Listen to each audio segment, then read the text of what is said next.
오늘 함께 보실 하나님 말씀은 창세기 13장 1절에서부터 7절까지 말씀입니다. 제 성경으로는 구약성경 15페이지에 있는 창세기 13장 1절에서부터 1절에서부터 7절까지 말씀을 우리 다 같이 한 목소리로 함께 읽겠습니다. 우리 1절부터 7절까지 말씀입니다. 아브라함이 애굽에서 나올새 그와 그 아내와 모든 소유며 롯도 함께하여 남방으로 올라가니 아브라함에게 육축과 은금이 풍부하였더라. 그가 남방에서부터 발행하여 베델에 이르며 베델과 아이 사이 전에 장막 쳤던 곳에 이르니 그가 처음으로 단을 쌓은 곳이라. 그가 거기서 여호와의 이름을 불렀더라. 아브라함의 일행 롯도 양과 소와 장막이 있으므로 그 땅이 그들의 동거함을 용납지 못하였으니 곧 그들의 소유가 많아서 동거할 수 없음이니라. 그러므로 아브라함의 가축의 목자와 룻의 가축의 목자가 서로 다투고 또 가나안 사람과 브리스 사람도 그 땅에 거하였는지라. 아멘. 우리 말씀을 위하여 기도하겠습니다. 하나님 아버지, 말씀을 듣습니다. 우리의 영의 귀를 열어주셔서 말씀을 듣게 하여 주셨고 또한 들은 그 말씀이 우리 마음속에 새겨지게 하여 주셨고 우리 마음속에 새겨진 그 말씀이 우리의 삶 속에서 열매 맺게 하여 주시옵소서. 예수님 이름으로 기도드렸사옵나이다. 아멘. 이 또래의 친구들은 모두 동생이 있는데 공주라 불리는 외동딸 유치원생 꼬마가 있었습니다. 그런데 이제 이 꼬마는 이제 얼마 있지 않으면 동생이 생긴다고 연일 자랑을 했습니다. 그래서 어느 날 이 꼬마아이가 유치원에서 집에 돌아오자마자 현관문을 열자마자 엄마에게 엄마 내 동생 어디에 있어? 라고 물었습니다. 그랬더니 이제 엄마가 인자하고 행복한 미소를 머금으면서 많이 볼록해진 배를 보여주었습니다. 그러면서 엄마 배에 귀를 귀 기울여 보렴 이렇게 이야기를 했어요. 그런데 다음 날 다른 아이들은 재밌게 놀고 있는데 그 꼬마 혼자만이 한쪽 구석에 쭈그리고 앉아 고개를 떨군 채 훌쩍거리고 있었습니다. 평소와는 다른 꼬마의 모습을 이상하게 생각한 이 유치원 선생님이 무슨 슬픈 일이 있길래 예쁜 우리 공주님이 이렇게 혼자 울고 계실까? 라고 물었습니다. 그때 그 심각한 얼굴로 그 꼬마가 하는 말이 바로 이 말이었습니다. 선생님, 아무리 생각해봐도 엄마가 동생을 먹은 것 같아요. 이렇게 우는 거예요. 예. 엄마 배가 볼록해지고 거기다 귀를 대보니까 뭐 애기 발길질 소리 그런 게 나니까 이 유치원생은 생각할 때 우리 엄마가 애기를 먹은 게 아닌가라는 그런 생각이 들어가지고 그냥 남모르게 고민을 하고 있었던 것입니다. 이것은 유치원생의 고민이라는 유머로 올라온 글입니다. 이 유치원생뿐만 아니라 사람은 누구나 고민거리 그리고 문제거리를 가지고 살아가고 있습니다. 우리가 고민을 한다는 것 자체가 문제가 있다는 것입니다. 이런 삶의 문제는 믿는 사람들이라고 지나쳐 가는 것은 아닙니다. 우리 믿는 사람들도 이 땅의 모든 사람들과 똑같이 문제거리, 걱정거리를 가지고 살아갑니다. 공부 문제, 취업 문제, 결혼 문제, 자녀 문제, 미래에 대한 문제, 신앙에 대한 문제 등 수없이 많은 문제를 가지고 살아가고 있습니다. 예수님이 다시 오시든지 아니면 우리가 하나님 아버지 앞에 가든지 해야지만 문제에서 해방되지 우리가 이 땅에 살면서는 문제가 없을 수가 없습니다. 따라서 중요한 것은 문제를 어떻게 피하느냐 보다는 어떻게 하면 내 앞에 있는 문제를 지혜롭게 해결할 수 있느냐가 더욱더 중요한 것입니다. 오늘 본문을 보면 이 아브라함도 문제가 있었습니다.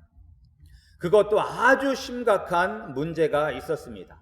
그 문제가 5절에서부터 7절까지 기록이 되어 있습니다. 아브라함이 어떤 문제 앞에 놓여 있는지 우리 5절부터 7절 말씀을 다시 한번 읽겠습니다. 우리 5절부터 7절까지 말씀입니다. 시작. 아브라함의 일행 롯도 양과 소와 장막이 있으므로 그 땅이 그들의 동거함을 용납지 못하였으니 곧 그들의 소유가 많아서 동거할 수 없었음이라. 그러므로 아브라함의 가축의 목자와 롯의 가축의 목자가 서로 다투고 또 가나안 사람과 브리스 사람도 그 땅에 거하였는지라. 아멘. 아브라함이 당면했던 문제는 무엇이냐면 가진 것이 너무나 많다는 것이 문제였었습니다. 없어도 문제, 너무 많아도 문제인 것입니다. 그래서 잠언에 보면 아굴이라는 사람은 이렇게 기도했습니다. 나를 가난하게도 마옵시고 부하게도 마옵시고 오직 필요한 양식으로 나를 먹이시옵소서. 혹 내가 배불러서 하나님을 모른다 여호와가 누구냐 할까 하오며 혹 내가 가난하여 도둑질하고 내 하나님의 이름을 욕되게 할까 두려워함이니이다 라고 기도하였습니다. 그리고 또 예수님도 우리에게 매일매일의 일용할 양식만을 위해서 기도하라고 하셨습니다. 이렇게 적당한 것이 가장 좋은데 이 아브라함과 롯은 너무 많은 양과 소를 비롯하여 지금 가지고 있는 것들이 너무 많아서 그 땅이 서로 함께하는 것을 용납지 못한다고 오늘 말씀은 기록하고 있습니다. 지금 이들은 이 베델 동쪽 편에 있습니다. 그런데 왜 이 땅이 이들을 감당할 수가 없냐면 그 땅에는 물이 부족하고 그리고 가축에게 먹일 그런 풀밭이 모자라기 때문입니다. 이 아브라함과 롯은 어떤 사람이냐면 유목민입니다. 유목민. 그러니까 한 곳에 정착해서 사는 사람들이 아니라 이 가축이 많기 때문에 그 가축을 데리고 이런 푸른 풀밭을 찾아서 이리저리 움직이는 사람들입니다. 따라서 물과 풀이, 이 초원이 필요한데 정말로 그 땅에는 먼저 정착해서 살고 있는 가나안 사람들과 브리스 사람들이 있었습니다. 이 아브라함과 롯은 그 땅의 주인이 아닙니다. 하나님께서 그 땅을 약속의 땅을 주셨지만 이때는 아브라함은 여전히 이방인인 것입니다. 외지인이에요. 외지인. 그렇기 때문에 이 땅에서 자기 마음대로 우물을 팔 수가 없었습니다. 따라서 가진 것들이 너무 많아서 이 아브라함의 이 가축들도 많고 그리고 롯이 가지고 있는 가축들도 많기 때문에 이제는 서로 할 수 없습니다. 같이 있을 수가 없어요. 문제는 같이 있을 수가 없다면 이 문제를 해결하는 유일한 방법은 서로 각자 갈 길로 가는 것입니다. 어떻게 말하면 이제 롯이 분가를 해야 되는 그런 상황에 이른 것입니다. 각자 물과 푸른 초장을 찾아서 떠나야만 하는 것입니다. 그런데 이미 어디로 가야 할지는 정해져 있습니다. 그것은 어디냐? 바로 베델 동편으로 롯이 선택한 요단 들이 있는 땅인 것입니다. 문제는 함께 할 수가 없고 그리고 물과 푸른 이 초원이 있는 곳을 찾아가야 되는데 그렇다면 어디를 가야 되느냐? 롯이 선택한 요단 동편으로 가야만 한다는 것이 이미 정해져 있습니다. 왜냐하면 10절 말씀을 보면 그 땅이 어떤 땅인지 설명하고 있습니다. 우리가 10절 말씀을 함께 읽겠습니다. 우리 10절입니다. 시작. 이에 롯이 눈을 들어 요단 들을 바라본즉 소알까지 온 땅의 물이 넉넉하니 여호와께서 소돔과 고모라를 멸하시기 전이었는 고로 여호와의 동산 같고 애굽 땅과 같았더라. 아멘. 그러니까 지금 이 롯이 선택한 이 요단의 동편은 이 요단 들에서부터 그리고 또한 소알이라는 곳까지 그 곳이 다 푸른 초장이었었습니다. 그러니까 이곳이 오늘날이 정확히 어디인지는 알지 못합니다. 그런데 이곳이 사해 바다의 동쪽으로 추정하고 있습니다. 근데 그곳에는 이 요단 강에서부터 이렇게 갈라져 나온 개천들이 있기 때문에 그곳에는 목축을 하기에 딱 좋은 땅이었었습니다. 얼마나 보기에 좋았는지 오늘 말씀에 보면 여호와의 동산, 즉 에덴 동산 같았고, 그리고 1년 내내 물 걱정하지 않는 애굽 땅과 같다고 기록하고 있는 것입니다. 아브라함이든 롯이든 이 요단 동편 땅을 선택하는 것이 가장 좋은 선택일 텐데, 이 선택권을 아브라함은 롯에게 양보하고 있습니다. 우리가 9절 말씀도 함께 읽겠습니다. 우리 9절 말씀입니다. 시작. 내 앞에 온 땅이 있지 아니하냐. 나를 떠나라. 내가 좌하면 나는 우하고 내가 우하면 나는 좌하리라. 어떻게 아브라함은 롯에게 이 선택권을 넘길 수가 있었을까요? 넘기면 당연히 롯은 요단 들이 있는 곳을 선택할 것입니다. 그리고 롯은 주저함 없이 물이 넉넉한 요단 들을 선택하였습니다. 여러분들이 생각하기에 아브라함이 롯에게 선택권을 양보한 것이 잘한 일이라고 생각하십니까? 이 양보한다는 것은 희생한다는 것입니다. 내 것을 포기한다는 것입니다. 아브라함은 문제를 해결하기 위한 방법으로 양보라는 희생을 선택하였습니다. 그리고 우리가 알아야 될 것은 무엇이냐면 이 희생은 참 어려운 선택이라는 것을 알아야만 합니다. 요단 들판을 차지하면 좋지만, 그렇지만 포기한다고 해서 죽는 것은 아니다. 큰 부자로 살 수는 없어도 충분히 살아갈 수 있다라고 아브라함이 생각해서 그 요단 동편을 양보한 것은 아닙니다. 이 요단 동편의 들판을 차지하느냐 않는 것은 죽느냐 사느냐의 문제인 것입니다. 왜냐하면 이 가나안 땅은 물이 귀한 땅입니다. 그냥 물이 널려 있고, 그리고 온 천지가 푸른 초장이라면 걱정할 필요가 없는데, 이 가나안 땅은 물이 귀한 땅입니다. 대부분이 산지입니다.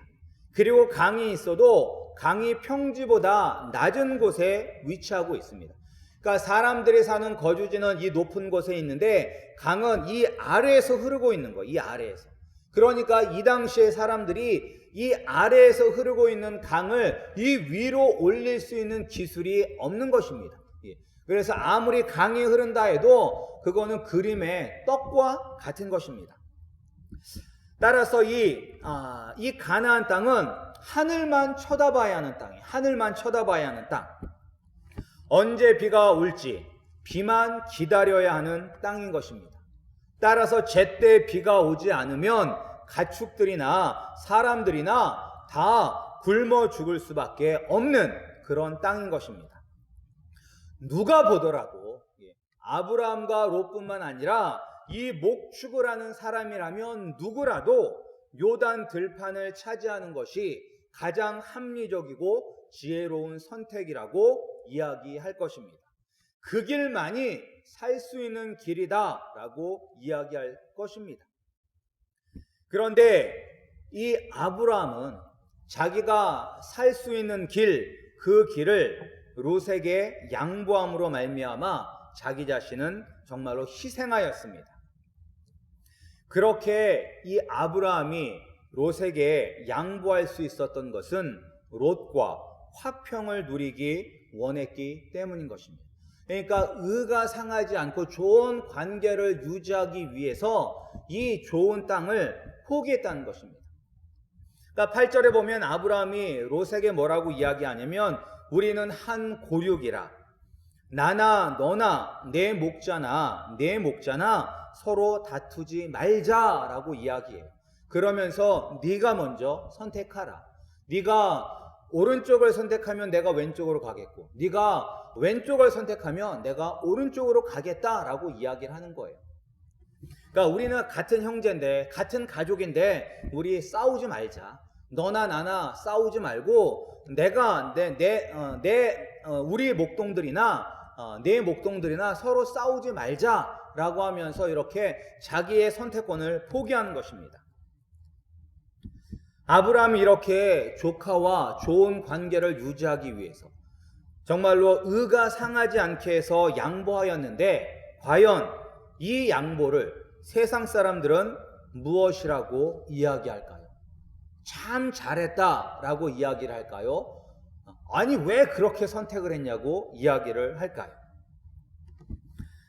오늘날 세상 사람들은 사느냐 죽느냐의 문제가 아니라도 양보하는 것이 아니라, 희생하는 것이 아니라 조금 더 잘 살려고, 조금 더 많이 가지려고 재벌이라고 불리는 사람들이나 일반 서민들이나 할 것 없이 싸우는 모습을 우리가 심심치 않게 볼 수가 있습니다.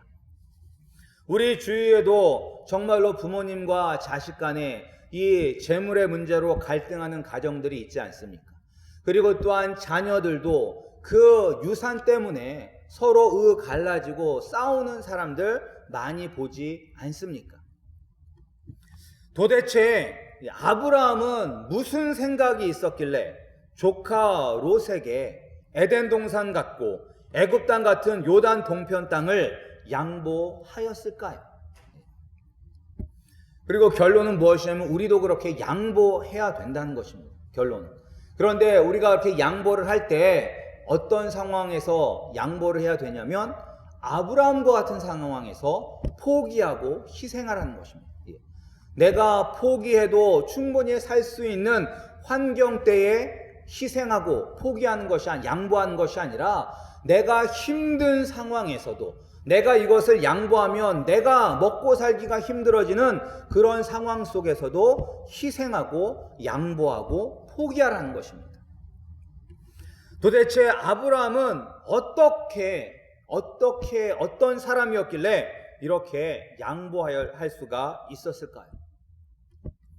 아브라함에게는 확신이 있었기 때문에 양보할 수 있었습니다.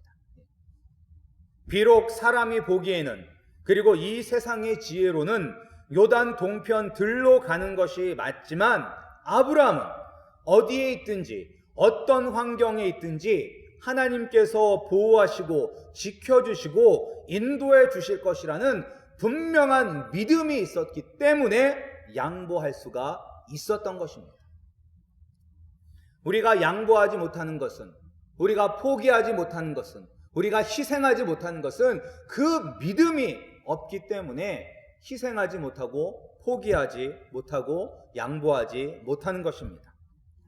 나도 하나님이 반드시 나를 보호해 주시고 지켜주신다는 믿음만 있다면, 가정 안에서건 사람과의 관계에서건 교회의 평안을 위해서건 우리가 기꺼이 나에게 소중한 것이라도 아낌없이 양보할 수 있는 믿음을 가질 수가 있는 것입니다. 아브라함이 넉넉한 물과 푸른 들판을 양보할 수 있었던 믿음과 자신감은 어디서 나왔는지 우리가 더 깊이 말씀을 묵상함으로 말미암아 우리도 깨닫기를 소원합니다. 그래서 우리도 아브라함처럼 우리 눈에 보이는 이 세상에 흔들리지 않는 믿음을 가지시기를 우리가 간절히 축원합니다. 먼저 우리가 어떻게 하면 아브라함과 같은 그런 믿음을 가지고 담대하게 양보할 수 있냐면, 아브라함은 하나님의 약속을 받았기 때문에 그가 믿음이 있었고, 그리고 그가 하나님의 약속을 받았기 때문에 기꺼이 양보할 수가 있었던 것입니다. 우리가 지난번에 본 것처럼 창세기 12장 2절부터 하나님께서 약속을 주셨는데 뭐라고 약속해 주셨냐면, 내가 너로 큰 민족을 이루고 내게 복을 주어 내 이름을 창대케 하리니 너는 복의 근원이 될지라. 너를 축복하는 자를 내가 복을 내리고 너를 저주하는 자를 내가 저주하리니 땅의 모든 족속이 너를 인하여 복을 얻을 것이니라 라고 하나님께서 축복의 말씀을 하여 주셨습니다. 언약의 말씀이죠.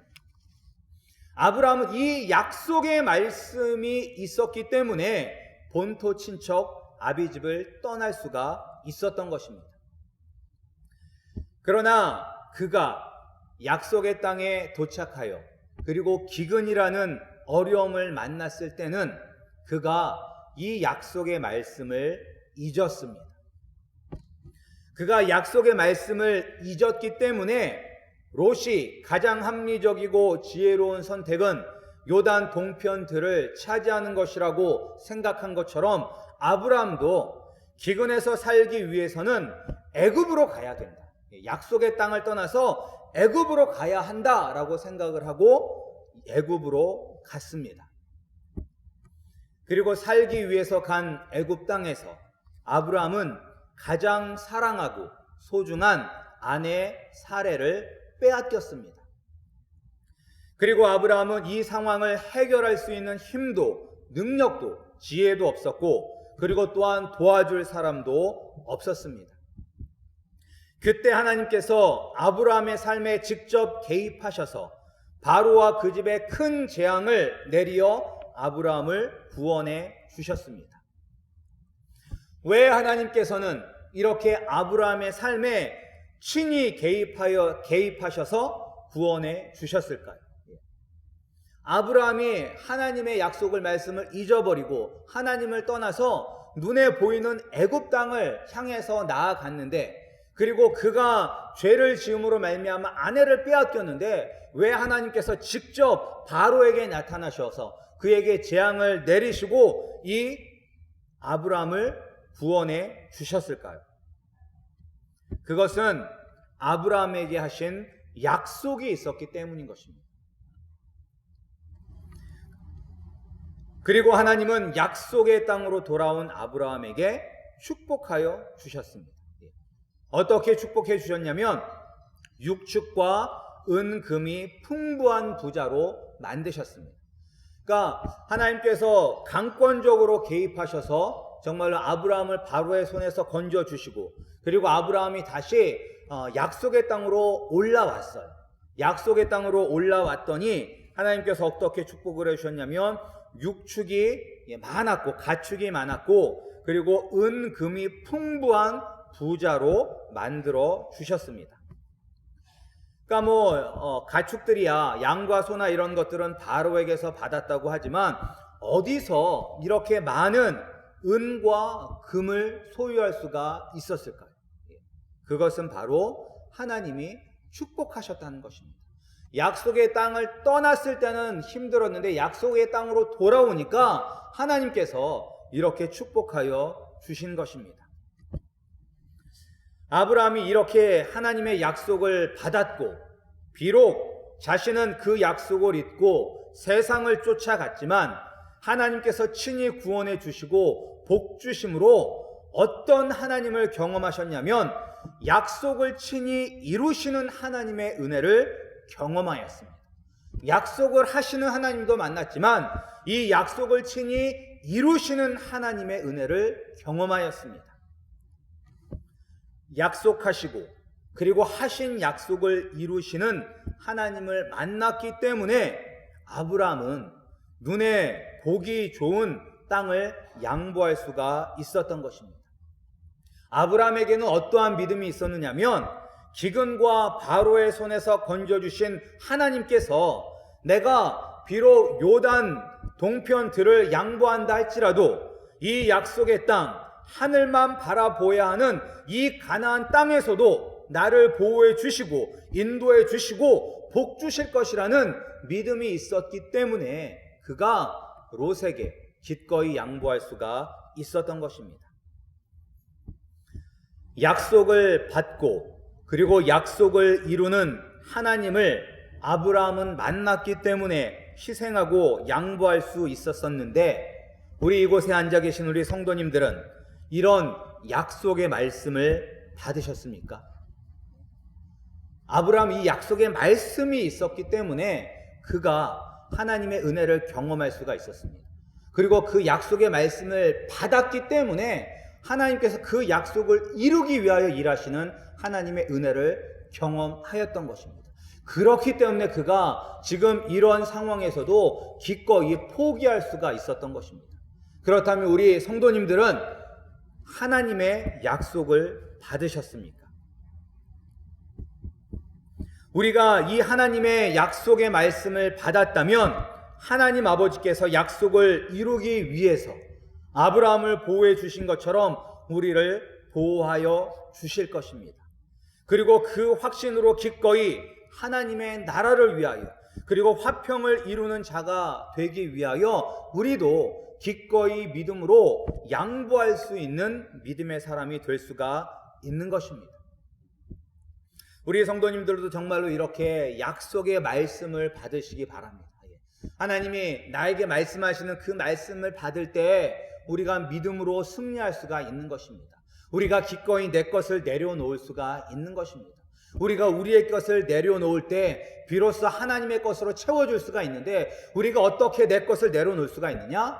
약속의 말씀이 있을 때 내려놓을 수가 있는 것입니다. 그렇다면 그 약속의 말씀은 어떻게 받을 수가 있을까? 내가 어떻게 약속의 말씀을 받은 하나님의 자녀가 될 수가 있을까?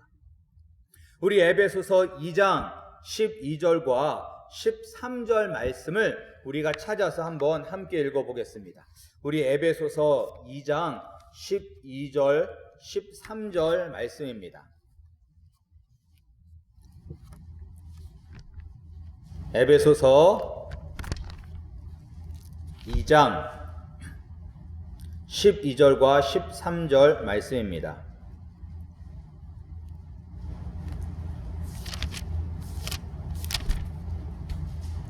제 성경으로는 신약성경 311페이지에 있습니다.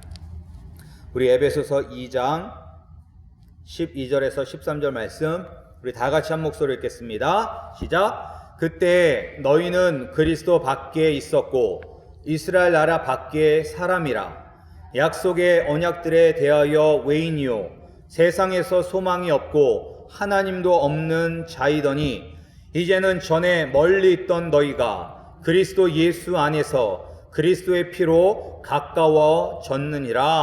아멘. 오늘 말씀에 보면 그때 너희는 그리스도 밖에 있었다라고 이야기합니다.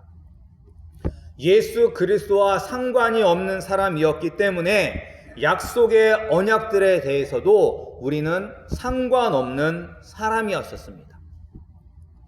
그런데 우리가 예수 그리스도를 믿음으로 말미암아 우리가 언약의 백성이 되는 것입니다. 우리가 예수 그리스도를 믿으며 예수 그리스도를 나의 구세주, 나의 왕으로 영접하면 나도 언약의 자손이 되는 것입니다. 나도 하나님의 말씀을 받은 사람이 되는 것입니다. 하나님께서 아브라함에 하신 그 축복의 말씀이 바로 나에게 하신 말씀이 되는 것입니다. 내가 예수 그리스도를 영접하였다면 아브라함을 주신 것처럼 하나님 아버지께서 나도 지켜주시고 인도하여 주실 것입니다. 여러분들이 정말 예수 그리스도를 영접하였다면 정말로 예수님이 나의 주님이십니다 라고 자신 있게 고백하시는 분이라면 여러분들도 자신감을 가지시기 바랍니다. 믿음을 가지시기 바랍니다.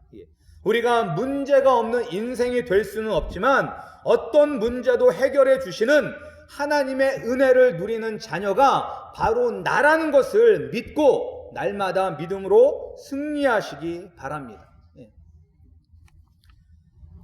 이렇게 믿음으로 아브라함이 룻에게 양보를 하였더니 하나님께서 약속의 말씀을 다시 한 번 더 구체적으로 확인해 주셨습니다. 14절부터 17절까지 말씀을 보면 하나님께서 롯에게 다시 말씀을 하고 계세요. 뭐라고 말씀하시냐면 롯이 아브라함을 떠난 후에 여호와께서 아브라함에게 이르시되 너는 눈을 들어 너 있는 곳에서 동서남북을 바라보라. 보이는 땅을 내가 너와 내 자손에게 주리니 영원히 이르리라. 내가 내 자손으로 땅의 티끌같이 하리니 사람의 땅의 티끌을 능히 셀 수 있을진데 내 자손도 세리라. 너는 일어나 그 땅을 종과 횡으로 행하여 보라. 내가 그것을 내게 주리라. 라고 하나님께서 12장에서 말씀하신 약속의 말씀을 더 구체적으로 다시 한번 확인해서 아브라함에게 말씀해 주고 계십니다.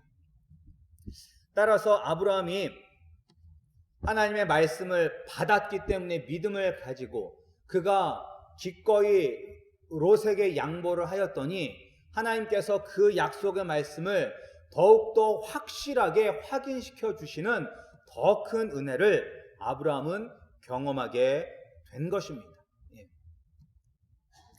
그런데 여기서 이제 이 궁금한 것이 있습니다. 어떤 궁금한 것이 있냐면 우리 가운데서도 우리가 아는 분들 가운데서도 아브라함이 받은 은혜처럼 그렇게 하나님의 놀라우신 도움을 경험하신 분들이 있습니다. 그리고 어떤 분들은 정말 하나님이 살아 계시구나 라고 믿지 않는 사람들조차 이 일은 하나님께서 하셨다 라고 그렇게 고백할 수 있는 그러한 놀라운 체험을 하신 분들도 있습니다. 그런데 그런 분들이 하나님을 떠난 분들이 있습니다. 그런 놀라운 경험을 했음에도 불구하고 하나님과 관계없는 사람처럼 사라지는 것을 종종 봅니다. 또한 받은 은혜로 더 굳건하고 흔들리지 않는 믿음으로 서는 것이 아니라 여전히 작은 시험에도 넘어지시는 분들을 우리가 많이 목도합니다. 왜 우리는 예수님을 영접함으로 하나님의 자녀가 되어서 약속의 자손이 되었고 그리고 또한 은혜를 받았음에도 불구하고 아브라함과 같은 믿음이 없어서 그런 믿음을 가지지 못해서 하나님의 영광을 위해서 그리고 가정과 사람들의 관계를 위해서 그리고 교회를 위해서 양보하지 못하는 것일까요? 그런 은혜를 받았음에도 불구하고 왜 우리는 아브라함과 같은 믿음이 없어서 이렇게 평안을 위하여 화평을 위하여 내 것을 포기하는 것이 아니라 오히려 더 빼앗기지 않으려고 그리고 더 많이 빼앗으려고 우리는 그렇게 살아가는 것일까요? 그것은 바로 우리가 온전한 예배가 없기 때문인 것입니다. 우리가 하나님이 받으시는 온전한 예배를 드릴 때 베풀어 주신 은혜에 감사하고 그리고 앞으로 보호하시고 인도해 주실 더 큰 은혜에 대한 소망이 생기게 되는 것입니다. 아브라함은 항상 단을 쌓는 사람이었어요. 단을 쌓는 사람. 단을 쌓는다는 것은 예배의 자리에 나간다는 것입니다. 이 아브라함이 애굽에서 나왔을 때도 어디로 다시 돌아갔냐면 그가 베델 동편으로 다시 돌아갔습니다. 그런데 그 베델 동편이 어떤 곳이냐? 하나님께서 친히 나타나셔서 정말로 이 땅을 내게 주리라 라고 말씀하신 땅이고 그 땅에 제단을 쌓았고 그리고 그것에서 여호와의 이름을 불렀던 곳입니다. 그 땅으로 아브라함이 다시 돌아갔어요. 그리고 아브라함은 그 땅에서 다시 여호와의 이름을 불렀습니다. 그리고 13장 우리가 읽은 13장 마지막에도 보면 이 아브라함이 그 하나님의 약속의 말씀을 다시 받은 후에 그가 헤브론이라는 곳으로 내려갔어요. 그리고 헤브론이라는 곳에 내려가서 그가 한 일이 무엇이냐? 그가 그곳에 또 단을 쌓았던 것입니다. 이 단은 무엇을 의미하는 것이냐? 예배를 의미하는 거예요. 예배를 의미하는 거예요. 그러니까 아브라함의 삶의 중심은 바로 예배였던 것입니다. 그러니까 아브라함은 항상 하나님께 예배드리는 사람이기 때문에 하나님께서 나에게 베풀어 주신 그 은혜를 잊어버리지 아니하고 그 은혜를 간직할 수가 있었습니다. 또한 내게 주신 은혜를 기억하면서 이전에도 나를 건져주셨던 하나님께서 앞으로도 나를 건져주실 것이라는 소망이 있었기 때문에 그가 믿음 가운데 흔들리지 않고 기꺼이 자기의 것을 가장 소중한 것조차도 희생하고 양보할 수가 있었던 것입니다. 우리 성도님들도 오늘 우리가 드리는 이 예배가 하나님께서 받으시는 온전한 예배로 드리시기를 간절히 소원합니다. 그리고 우리도 아브라함처럼 예배의 목숨을 거시는 성도님들이 되시기를 간절히 원합니다. 이 아브라함이 단을 쌓을 때 아무 생각 없이 설렁설렁 단을 쌓았을까요? 그리고 단을 쌓은 다음에 그리고 단을 쌓아만 놓고 그 단에서 아무것도 안 했을까요? 아브라함은 그 단에서 매일매일 하나님 아버지께 예배를 드렸을 것입니다. 그 예배를 드리면서 아브라함은 애굽에서 자기 자신을 건져주신 그 하나님의 놀라운 능력을 기억했을 거예요. 그리고 하란에서 떠날 때 자기에게 들려주셨던 하나님의 약속의 말씀을 다시 한번 되새겼을 거예요. 하나님께서 나에게 이렇게 축복하여 주셨지. 하나님께서 이 약속을 이루시겠지. 하나님께서 애굽에서 나를 이렇게 건져 주셨지. 하나님께서 나에게 약속하신 이 약속을 이루기 위해서 하나님께서 바로에게 친히 재앙을 내리시고 나를 건져 주셨지.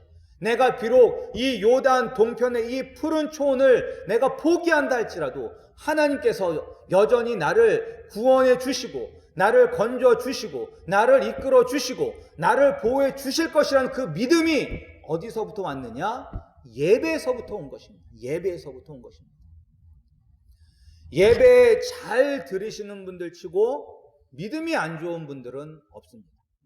그러나 평생 교회를 다녔다 하지라도 하나님 아버지 앞에 온전히 예배를 드리지 않는 분들은 믿음이 좋은 분들이 없습니다. 따라서 우리가 중요한 것은 무엇이냐?